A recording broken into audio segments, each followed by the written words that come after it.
All right, hey everybody, welcome back to the eBay shop. My name's Corey. I'm Teresa. And we are Grams and Pops Vintage, and today we're going to give you an update on how we're reselling. We talked about high ticket reselling in our last video. Yep. We did.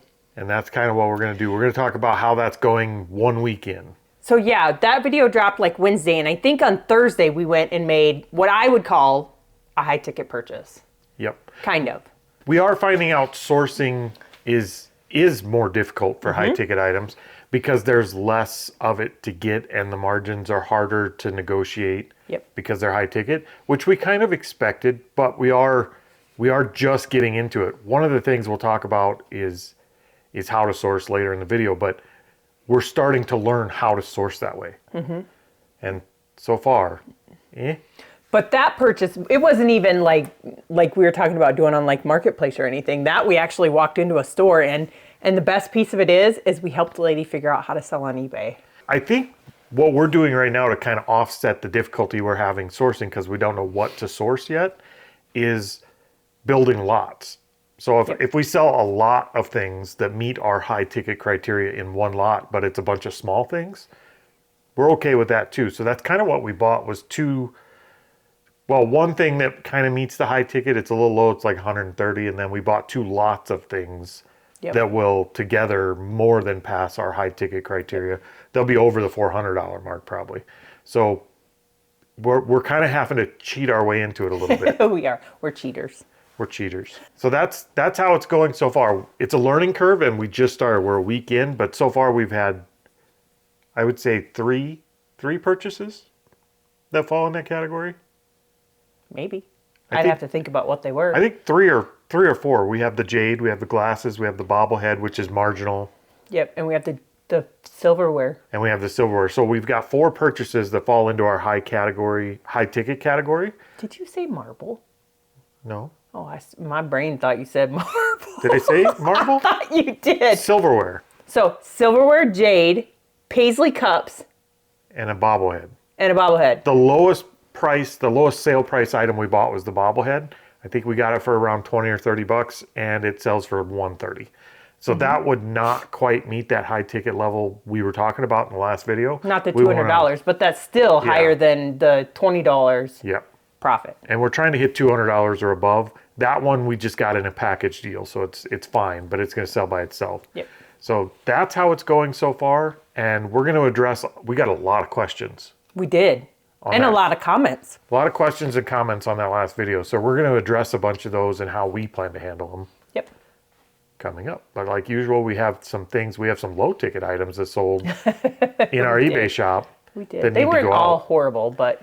They weren't all horrible, but it was a slow weekend compared to normal. Yeah, and some of them actually sold as part of our 50% off sale. I'm pretty sure the first, I don't know how many sold off of our 50% off Yeah, we did sale. run a 50% sale on anything that had been on older than a year, unless it was just a weird one-off item that we weren't willing to come down on. But for the most part, anything older than a year, we put on 50% off, and we did move some of that. So We did. All right, what's the first item that sold? We sold a pin bag. It is a vintage Union Pacific Systems Goodwill, the Overland Route Railroad pin. Right, this thing is tiny. That came from Proxy Bid. That was like in a whole lot of jewelry stuff that I bought.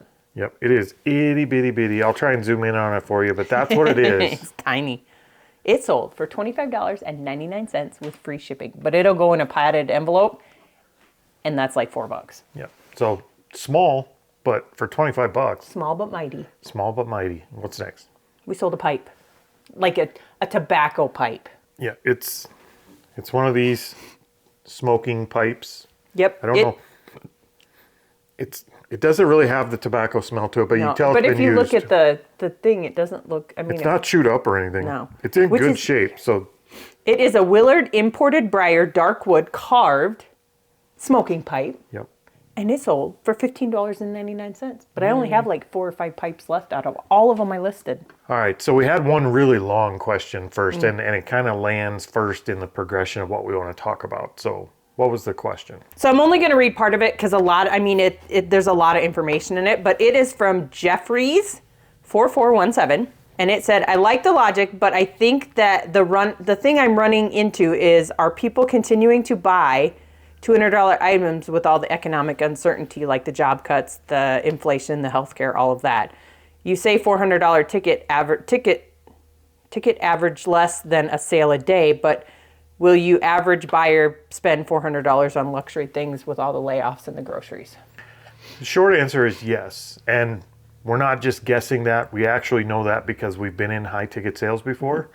That's the thing about the economy. Never base what a customer will or won't spend their money on based on your own experience. Yeah, where you're at economically. Right. There is always, and I do mean always, through the 2008 crashes, through COVID, through everything, there is always a class of people that has expendable income, and they will always buy what they want to buy. So as long as you have what they want to buy, we have never seen a downturn in the economy that made selling something difficult. If anything, No, 'cause most of the downturns that we've been through in the last 15 years have actually made our business bigger and better and stronger. Well, yeah, because during the big C, I mean, we were selling off-grid stuff. Yep. And so people were like, I don't want to have to go into town. I just want to live off grid, that type of stuff. So that was like a big boom for us, minus the fact that getting the stuff was harder, but people were buying. Yeah, I can't even express how many times we heard when we had our high ticket store, how many times people would come in and look at what we sold and they were like, nobody's ever going to spend $900 on a toilet. And we sold 1 to 2 toilets a day. We did, of the $900 ones, but we also turned around and sold a couple $1,000 ones. Like Yeah. we had some that were like $3,000 to $4,000 for the toilet systems. Yeah, so that's one thing we've learned in business over the long hauls. Every time I say I would never spend money on that, people aren't going to buy that, I've been absolutely 180-degree wrong. Mm-hmm. Like I've never been correct. So never try to guess what your customer is willing to pay for based on what you would or your life experience or your situation, because there is always a spending class. Yep, there is. Some people just always have money. That's not me, but some people. No, and every bad economy, every horrible situation, every disaster presents opportunities too. So if you look at, I guess, I'm not really a glass half full kind of guy either. I'm usually the pessimist, but in business, I've never seen any situation where something going on in the world and the economy made our business worse. It always presented an opportunity to make it better. Yep. And if it is going worse for you, you might have to look at what you're selling. Yep, it might be what you're selling, because certain things people do quit buying. Bad economies, people do buy replacement parts and they repair their stuff. But that's, again, that's a certain class of people buying that. Those are the people that are hurting, the people that are low on money. But even when they're hurting, there's a whole nother class of people with expendable income that are not hurting, and they're buying luxury goods all the time. Yep. All right. I think that answered that? Yes, I think so. There is really no economic uncertainty. I mean, for some people it feels like there is, but for some people there is. Yes. And for some people, they don't care. They just got money flowing. Yep. There's always people with money. Yep. So, all right. What's the next thing that sold? We sold Littlest Pet Shop. Yeah, I sounded depressed about that. It was one of my first auctions that I've run myself. It was for 60 plus, I don't remember how many are in there for sure, 60 plus Littlest Pet Shop. They're for parts or custom paint on, because some little kid got a hold of them and they done painted on them themselves with fingernail polish. Yeah. It's really loud, but most of these are damaged or painted on or something. And I think there was 61 on there. And we just bundled them up rather than tossing them, because nobody would buy them individually. We just lotted them up, and she ran an auction for them starting at 99 cents, I believe. Nope, I started that at $24.99. $24? Yep. And there was a lot of interest. It went it had like 300 and some views, and it had like 30 followers on it, I think. Yeah. So what'd that sell for? $33. That sounded so bad. Like I mean, it was garbage that we were going to throw away. It was. So that's out of our. So by the way, that is all excess, because those came out of our $100 buy of Littlest Pet Shop. Oh, we've made our money so many times over on that. Yes, we have. So that was literally stuff headed to the dump. I mean, I'd have thrown it away. $33, I'll take it. Yep. All right. What do you got next? We got a watch. This one is also parts and repair. It is a 1958 Bulova L8 men's sunburst dial, 23 jewels, self-winding automatic watch, 4 parts only.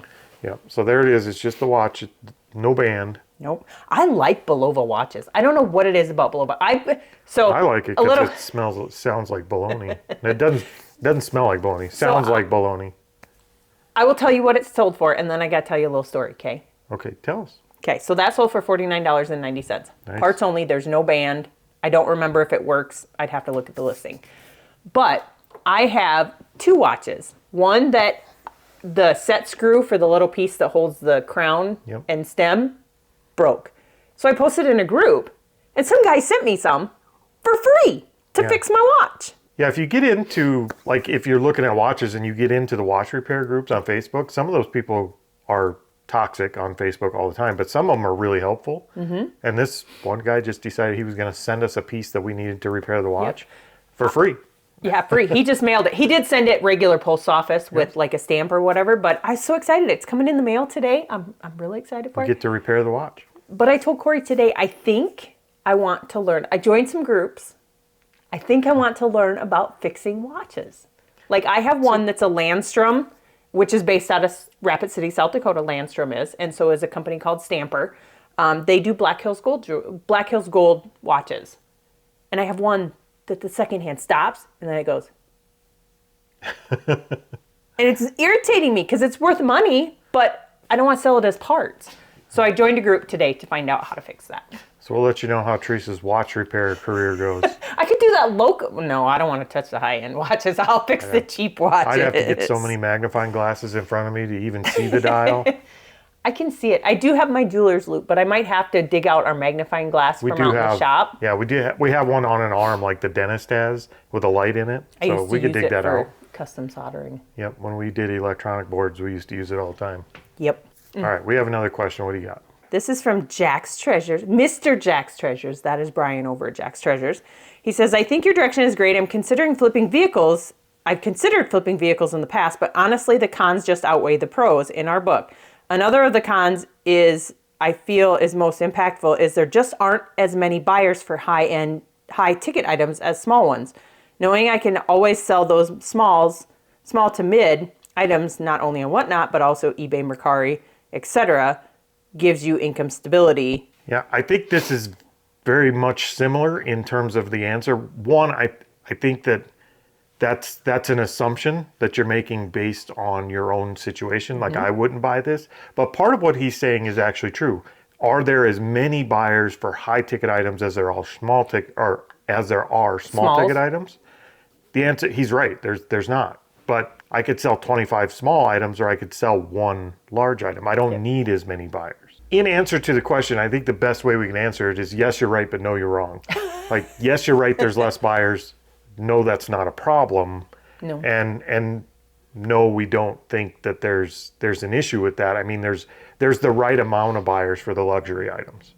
They will always sell because people will always want them if you can price them correctly. So I don't see that as an issue because we are actively trying to go from 50 sales a week or 60 sales a week down to 5 or 6 sales a week. So the math's still math. But 50 sales a week at low dollar to 5 to 6 items at high dollar. Yeah. I don't want to just go 5 to 6 items. No, good Lord, no. and we are still, to be clear, again, we said it in the last video, we're not getting rid of low ticket items. No. We're still selling them. We still enjoy it. We go to garage sales. That's one of the things about this business we really love. So we're not going to quit doing that, but we're trying to add high ticket to it. And if it works as well as it did in the past for us, then we will do more of that and less of the small ticket. We'll be more selective with the small ticket. Yep, and I won't have to pimp Corey out. There's no money in that. Well, there's probably a niche crowd out there that likes chubby, hairy guys, but the dad bod. All right, what's sold next? This is the last one of these I have. It is a 1986 Diamond Kenner Mask sticker album with stickers and the 3D glasses, and it is sealed. Yep, it's one of these here. It's got the sticker book and the stickers in it. It's all unopened. Yep, and I sat on this one for a while. The opened one of them sold super fast, and the other one sold later, and now I finally sold this one. $3.29 value. Used to sell for 39 cents. What did it sell for? 10x. $33.99 plus shipping. We'll take it. All right, we got another one, and this one is fugly. So we bought a lot of jackets off of Commons. We did. Like windbreakers, whatever. I'm pretty sure I'm in the profit on it already. Cernox Connection, I believe. Was this with the leather jacket? No. No, this was a different lot. This is a bunch of windbreakers and stuff, and I don't remember who we bought them from. I'm sorry. I don't know. I don't remember who we bought them from. I don't know. We bought them. Anyways, it was a whole big box of them. But this came in it, and this is like, oh my God, ugly. Yep, it doesn't get much more 80s ugly than this thing. This is a vintage 80s, 90s ADS. It's called American Designer Style. Abstract, colorful, pleated jacket in a size small. Reminds me of the girls that walked around the 80s with the crimped hair. Hey now, like, I did that in the 90s, not the 80s. Well, it might have been the 90s, but I'm just saying that's kind of what it looks like with the pleats in it. It's like crimped hair. It's like if you had crimped hair and this on, you were probably the shit sure in the 90s. That was the one that I had to spot clean because I'm pretty sure it's dry clean only. But it sold for $39.99. All right, we had another question kind of about how, what, and... We have like... It's a combination I'm going to read a combination questions. of questions and then we'll answer it all together because I think it all streams into the same thing. So from Wiskendra, I'm going to guess Maybe that's what right. it is. She says, I'm a seller. He or she says, I'm a seller. I totally understand what you're saying. I don't have a lot of storage room, so big ticket items I don't think I have room for, unless you're talking watches or, I don't know, jewelry. Somebody else said, at doing it wrong, he said, very interested in how your sourcing and strategies change when or if you pivot towards high ticket items. Okay, there's one more from Wiskendra, and if I'm saying that wrong, I apologize. I suck at names. Ask me when we do our lives. She wants to know what high ticket items. I need ideas. Okay, so we'll kind of answer them in reverse a little bit. Let's look at the doing it wrong question first. He's asking how our strategy for sourcing changes, and we are still figuring that out in part. We are. Like right now, because we don't know what to target, we don't know what to look for. That has made it's very difficult to go on Marketplace and say, I want to find high ticket items. Like you have to kind of know what high ticket items. But I can tell you Marketplace frustrates me. Do you know why? Why? Because I have been searching for, like the thing I like to sell lately is watches. So I've been looking at some of the higher end watches that are on there to buy and resell. But Corey has been looking at like bikes and stuff like that to sell. I know why it frustrates you. But I get the bikes in my Marketplace. We're doing I don't want to look at those. We're searching from the same IP address at our house, so our Marketplace is just like, this is your combined algorithm. Yeah, but I don't get the watches anymore unless I look for them. Now I get I'm all getting bikes watches. and crap. Yeah. It's frustrating. So Facebook, do better. How we started changing our strategy, at least to start in the first week of this, because we don't know what we're looking for. We're looking for just high dollar stuff, and it doesn't have to be a single item. It could be a lot that we could lot together to hit that mark. And we kind of addressed that. We bought 4 things that hit that mark. Yep. 4 things in 7 days that hit well over that 200 mark. Some are in the $400 to $600 range. So we actually did really good, all things considered. Once we build up some inventory to where they're moving regularly, I think that's, if we could do 4 a week sourcing, that would be a great start. But long run, I think the what are we sourcing and how does that strategy change? If you think of any occupation or any hobby or any passion that anybody has out there, it could be anything. Let's just say jewelry, for example. Yes, there's a lot of high-end jewelry, but there's also a lot of high-end jewelry lathes, jewelry benchtop grinders and polishers. Think of anything you want. You could think of people that love to do water sports or something. There's the stand-up paddle boards, there's the goggles, there's like everything that you could possibly think of. There's a high ticket item in that industry or niche or passion or hobby. Because look at that. Remember that hot dog we sold? We sold a hot dog? Yeah, remember the 3-person hot dog? Oh, yeah. That's for water people. And it was like a 3-person blow up, pull behind the boat type hot dog, which is huge, but it actually deflates and fits in a decent sized box. And it sold fast. I mean, you could literally think of a high ticket item in just about any category you can think of. If you have a hobby, you know, just pick a hobby. Maybe it's hunting. There's a million high ticket items in the hunting category. Maybe your hobby is fishing. There's some Look at some super, depth finders. Look at some ice fishing depth finders. yep. And that's Fishing that's reels. kind of how we're going to approach it. I think we're going to do it much like we did low ticket.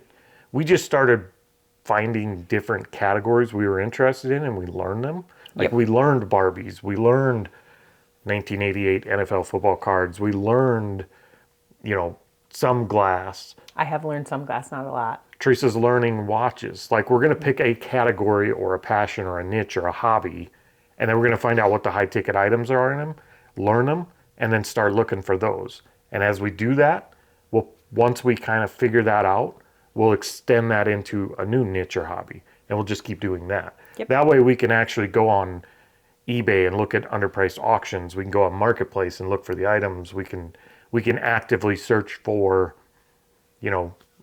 fluke electrical equipment or AC equipment, or we have an idea of what to actually look for in specific.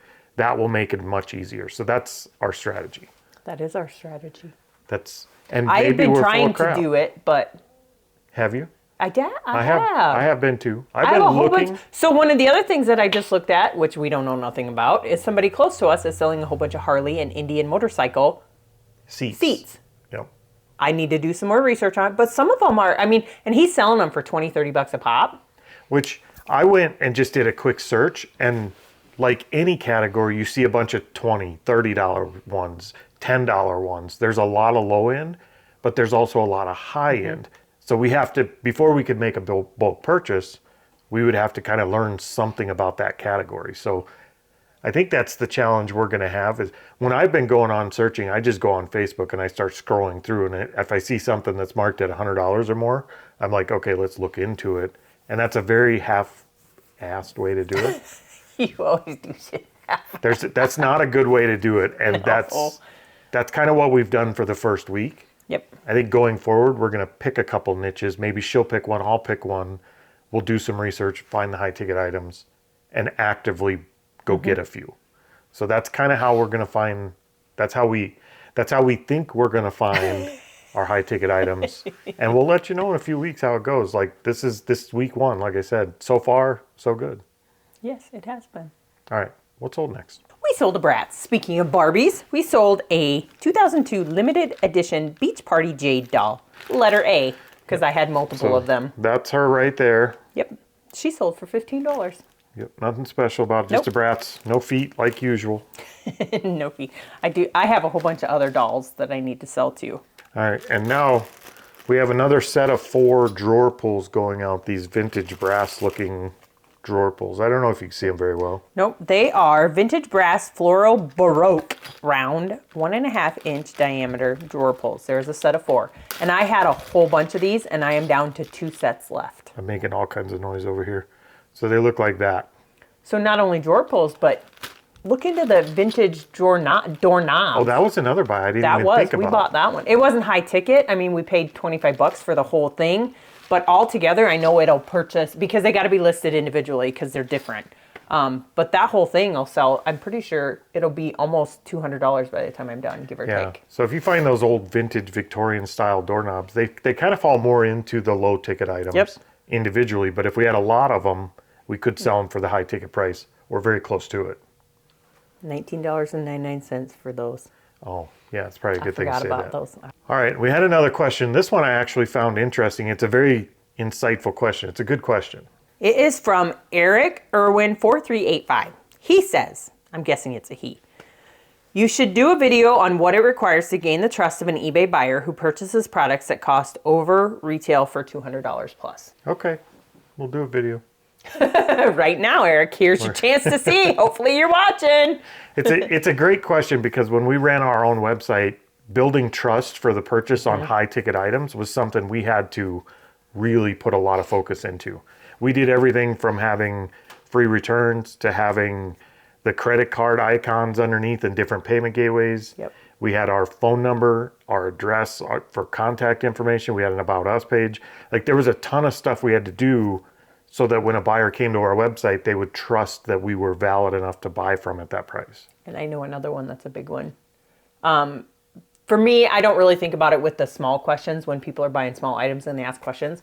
But if you have a high ticket item and people are asking questions, make sure you answer them. I think just the customer service between you and the customer is a big piece for high ticket items. Yeah, you will find the higher the price of something, the more questions you get, and you can't let that frustrate you. Like when you have a $10 item and you get 10 questions, you just want to block them immediately and move on. With a high ticket item, $200, $400, $600, there's going to be more questions because they need the assurity. Yep. As far as how we would build trust on eBay, Yep. I don't think you have to as much. They either trust eBay or they don't, Yep. and then the rest depends on good pictures, good description, and answering their questions. You can't let down on that. And then beyond that, the trust that we would normally build is the trust in the platform. Yep. Which is it secure to order here? Can I get my money back? We offer free returns, and it's eBay. So eBay has the burden of trust, which they've built over 20 some years. Yep. And most people do trust eBay as long as the buyer has certain things in place, like free returns, good pictures, good descriptions. The other thing for me as well, which I asked this question in our little Discord group that we have, but at what point on reviews do you like having good reviews? Like we have a 99.9% review percentage, whatever you want to call that. I don't know what it's called. But there are people who have like 97% on there. Even 97% isn't bad if you have a lot of reviews if they go in. I think once you start falling below that 97, people start reading your reviews, and you got to make sure it isn't for poor customer service or items not as described. So I do think reviews are important in the fact that you should have reviews, and they should primarily be good reviews. You know, you should be 97 or above, and we're well above that. I think I'm a review snob.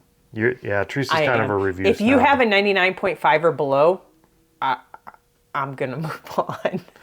I'm sorry. I'll look because I know customers can be a pain sometimes, and you can't always get those reviews removed. So I will read the reviews. If it's below a certain, like 97%, I'll read your reviews and see why and decide if I'm comfortable or not. And there is kind of a misconception that people don't want to spend big dollar money on eBay because they might not trust eBay. There is a little bit of misconception, but it goes back to the front of our video where we kind of said never make an assumption about what customers will buy based on your experience. Because on eBay, my dad used to sell cars on eBay. Dude, so people buy very, like, super high ticket, like thousands and thousands of dollar items on eBay. So the trust depends mostly on the eBay platform, but also on your communication. So Flippin' Fantastic? a plug. Yeah, Flippin' Fantastic just did one of their, did they do that in their whole video? I think so. Their videos drop on Fridays, but they do little ones in between. But they were just talking about the most expensive things. They're talking about people selling like yachts for like 500 grand on eBay. I don't get that, but yeah, people sell high-end stuff on there. Yep. And eBay Motors is one of the biggest categories, and it's not just car parts. People sell tens of thousands of dollars worth of vehicles on there every day. So the $400 to $500 range, $600 range, when we're talking that range, we're still talking the bottom. Like, we're still very low end in eBay terms as far as the average sale price of something. We're still on the very low end of that market. So you don't have to go too far above and beyond to build trust on eBay. Now, if we took these same items and pulled them off onto our own Shopify site, for example, we would have to put a lot of trust builders in place. Yep. And a lot of the same as what we've already talked about, but we would also have to build trust for the platform, which is their main concern. If I pay $600, is there any recourse if I get this and it's a box of bananas? Yep. So is that the same way? Like I know Brad over at Black Sheep Society. You just name dropping everybody. I'm not trying to. I just he came to mind on when you're talking about building trust. So one of the things that he talked about was he sells Playmobil on eBay, but he also has a separate site. I don't know what platform it's on or what it is, but where he sells them as well. And he's trying to get people to go over and buy from, that's bad to say, buy from this other website. One, the fees are cheaper and everything like that. But he's trying to get him to move kind of away from that. But he has to build that trust with his buyers who are used to buying them on eBay. Yep. And that, for your own site, getting customers and building trust are the two biggest hurdles you'll ever run into. actually letting Google advertise Yeah. is the biggest hurdle. Sometimes Google can be, if you can Sorry. get past Google's AI and get a person, you're in good shape. But if not, Yep. that could be a real hurdle too. But yeah, I hope that answers that question. That's how we're going to approach it. Yep. And I think that's probably more than enough. I don't think we have to spend any more time per item than we would on a $20 item. I think we build our descriptions and we build our photos decent enough, and we offer free shipping and we do good customer service. We're covered. I try to do good customer service. We try. Sometimes we try. get cranky. Sometimes I do get cranky, and then once you got me cranky, Yeah, we're just going to block you then. All right, well, what's not sold next? always, but sometimes. Okay, what sold next? We sold Halloween. These were in our death pile. Do you remember where we got these? These came out of that buy in Nebraska, No, didn't they? they did Where not. did these come from? So remember that church that did that free thing, everything's free in town? And Oh, they set really? it out in boxes out there, organized by He's a little tattered. Christmas. Yep, Here he he is is. my tattered one. But he is a 2014 Jemmy Groovin' Ghoulie skeleton animated musical. He sings "Hey Baby." Hey, baby. Hey baby, baby. Is No, that I'm a not song? singing again. Yes, it's a song. Okay. Well, he's a hey baby skeleton. What do you sell for? He sold for $30. And he was free? And he was free. I like that. Next, we sold the Boz. We sold a 1988 Topps Super Rookie number 144 Brian Bosworth SGC graded 8.5 near mint, mint plus. Yep. So that's the card right there. And that sold for how much? $35. I don't ever want to get anything graded again. Definitely not through SGC because it didn't help us. Apparently, No. you have to get PG, I don't know, one of the other ones, not PSA. SGC, PSA. So we didn't know. We just sent in a bunch of cards to have them graded to see. Some of them sold pretty good right Some of away. them sold pretty good. I mean, we had some Bo Jacksons and stuff we had graded, and those did better. But We did the cheap option because Yeah. SGC was cheaper than PSA. now we know why. Yes. Did I tell you that sold for $35? You did. I think I don't remember. All right, that was it. So Hopefully we educated you some more. week one of our high ticket reselling has gone pretty well, and we have a plan going forward. And I hope we addressed all the questions decently. Yes, I do have to do a shout out though. Another one? Well, no, not a specific not a specific person, but as our comments came in this week, thank you for the comments. I love Yeah, reading that was them. great. And to the people that watch us in the UK, I like you. Oh, I like well, we you. like all of you, I do. I like all of you, but except I like- Jack's treasures. Not so much. and Brad over at Black Sheep Society. No, I'm just kidding, Brad. I watch you every Thursday. Now, it was a fun video to make, and it was received well, and we got like 50 comments or Mm-hmm. something and a bunch of likes. So it was a lot of fun to do, and it was great to see all the comments come in. And somebody wants to be like us when they grow up. I don't even want to be like us when we grow up. Oh. That is it for today. We're going to get to packing the orders we do have. We'll see you guys next time. Hasta la vista, baby.